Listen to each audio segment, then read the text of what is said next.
air raid sirens, gunfire and explosions at dawn.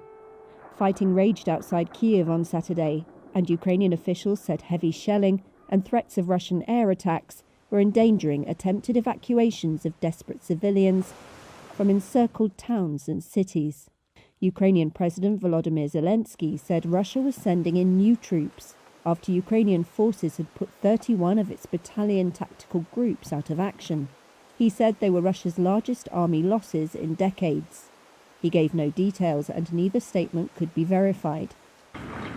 Russian rocket attacks destroyed a Ukrainian airbase and hit an ammunition depot in the Kyiv region on Saturday morning. Interfax Ukraine quoted the local mayor as saying, "And this is what's left of the village of Bishiv, outside Kyiv, after a bombing raid."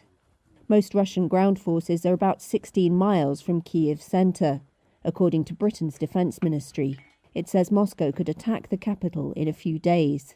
The cities of Kharkiv, Chernihiv, Sumy and Mariupol remained encircled under heavy Russian shelling, it said. The governor of Chernihiv, around 100 miles northeast of Kyiv, gave this video update in front of the ruins of its Ukraine hotel, which he said had been hit on Saturday. There is no such hotel anymore, Vyacheslav Shaus says, wiping tears from his eyes. But Ukraine itself still exists, and it will prevail. Moscow has denied targeting civilians. Zelensky also said he had spoken to German Chancellor Olaf Scholz and French President Emmanuel Macron about pressuring Russia to release the mayor of the city of Melitopol, Ivan Fedorov, whom Ukraine says was kidnapped on Friday by Russian forces. Russia hasn't commented on his fate.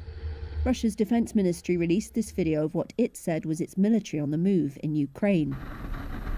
Zelensky said his country could not stop fighting, but was upholding a ceasefire around an agreed humanitarian corridor out of the southern port of Mariupol, which has been under an almost 2-week siege, and he called on Russia to do the same.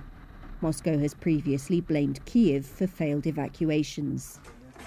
Putin launched the invasion just over 2 weeks ago in what Moscow calls a special military operation to demilitarize Ukraine.